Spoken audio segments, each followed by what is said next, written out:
Le CEDETNO vous invite à son Café Emploi qui aura lieu le 10 avril prochain au Diamond Plaza de 16h à 19h. Employeurs et chercheurs d'emploi, c'est l'occasion de faire du recrutement, de la promotion et du réseautage. Pour réserver gratuitement un emplacement, les entreprises et organisations ont juste à envoyer un courriel à l'adresse emploi@cedetno.com.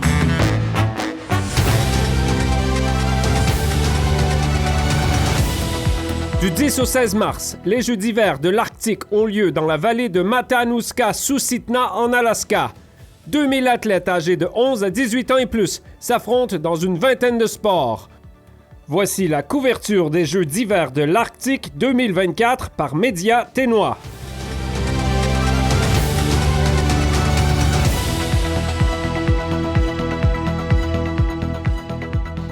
On est donc au 4e jour des Jeux de l'Arctique en Alaska. On va rejoindre Nelly Guidici, qui est dans la région de Wasilla-Palmer. Bonjour Nelly. Bonjour Daniel. Donc, tu as pu assister à l'événement de snowshoe hier aux Jeux de l'Arctique. Comment ça s'est passé? Oui, alors hier, j'ai assisté aux épreuves de 400 mètres de course en raquette à neige. Ça s'est plutôt bien passé, même s'il y a eu des surprises pour l'équipe des TNO, mais dans l'ensemble, les courses se sont bien passées.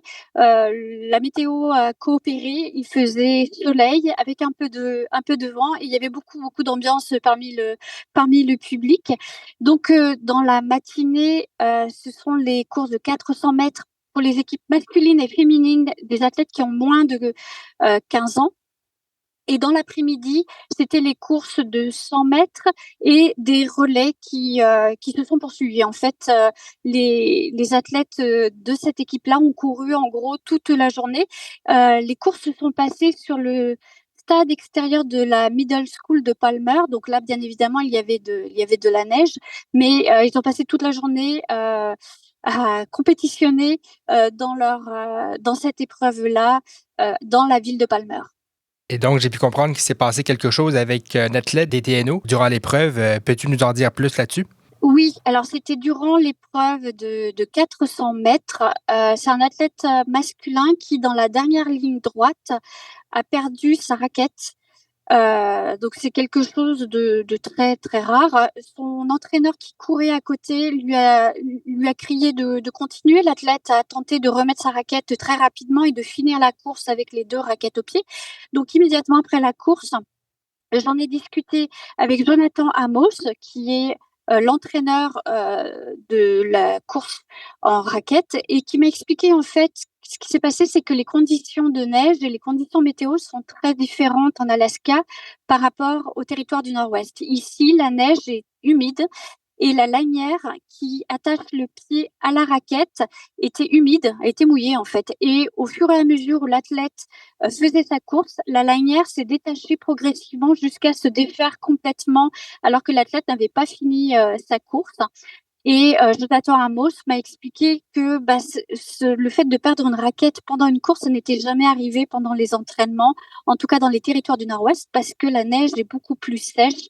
Les conditions sont beaucoup moins humides dans les territoires du Nord-Ouest et du coup, ce sont des accidents qui n'arrivent pratiquement jamais, en tout cas dans les territoires du Nord-Ouest. Alors malgré cet imprévu, il m'a expliqué que la compétition dans l'ensemble se passe très bien pour ces athlètes, qu'il y en a un certain nombre qui sont complètement nouveaux dans cette discipline, pour qui ce sont les tout premiers Jeux de l'Arctique.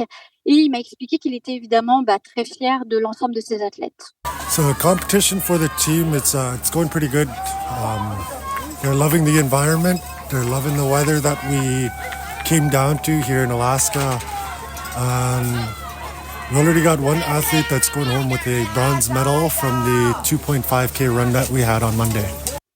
Donc voilà, donc dans l'ensemble, l'équipe des territoires du Nord-Ouest en snowshoe, tout se passe très bien pour cette équipe. Et il y a des compétitions qui ont encore lieu aujourd'hui dans cette catégorie de sport. Donc on continue de suivre cette équipe-là pour voir les résultats finaux d'ici la fin de la semaine. Super intéressant de ce côté-là, le snowshoe, Nelly, donc, que tu as pu assister. Peux-tu nous faire part des autres activités que tu as pu assister plus tôt aujourd'hui et hier? Oui, alors, hier, j'ai eu l'opportunité de prendre des photos et d'assister à une épreuve des sports arctiques, qui est une épreuve relativement impressionnante, qui est réservée aux athlètes masculins de plus de 17 ans. Donc, les jeunes athlètes masculins et féminins n'y participent pas du tout. Cette épreuve, c'est le saut des jointures. Alors, j'ai eu l'occasion d'en parler dans un article qui est publié cette semaine dans l'Aquilon.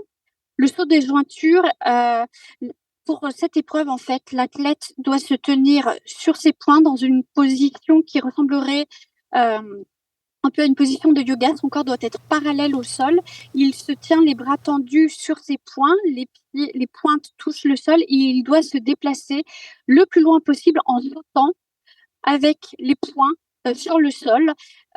Donc la position du corps est très importante. Les juges de cette épreuve suivent de très près l'athlète au fur et à mesure où il avance pour vérifier que son corps est raide et parallèle.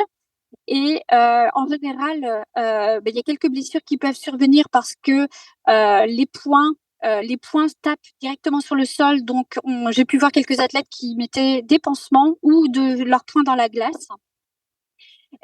Et donc c'est vraiment une épreuve très impressionnante qu'on n'a pas l'occasion de voir très très souvent lors des Jeux, en tout cas comme elle est réservée uniquement aux athlètes masculins. C'était hier ou jamais pour voir cette épreuve-là. Encore une fois, super intéressant. Et en terminant, quels sont les autres événements que tu comptes assister cet après-midi et jusqu'à la fin des Jeux de l'Arctique? Alors, cet après-midi, je compte poursuivre l'observation et la prise de résultats et la prise de photos sur les sports arctiques. Aujourd'hui, c'est plutôt les équipes féminines qui participent à des sauts comme la savate alaskane, entre autres, qui est un saut pour lequel les athlètes doivent toucher une boule en coupe phoque qui se trouve au-dessus du sol, mais pour la toucher, il faut qu'elles se tiennent sur un bras et qu'elles mettent leur corps à la verticale, la tête en bas, et qu'elles touchent la boule avec un pied en retombant d'une certaine façon. Ce soir, il y a un défilé de mode qui est organisé, défilé de mode qui concerne les vêtements qui sont portés dans l'Arctique, dans la partie Alaska, et qui sera suivi d'un concert. Donc, je souhaite, en tout cas, j'espère prendre de belles photos de ces très beaux vêtements qui sont portés en Arctique, qui représentent les communautés de l'Alaska en Arctique. Nelly Guidici en direct de l'Alaska pour les Jeux de l'Arctique, édition 2024. Merci beaucoup, Nelly. Merci, Daniel. Les Jeux d'hiver de l'Arctique se déroulent du 10 au 16 mars. Restez informés en lisant les articles de l'Aquilon sur radiotaiga.com.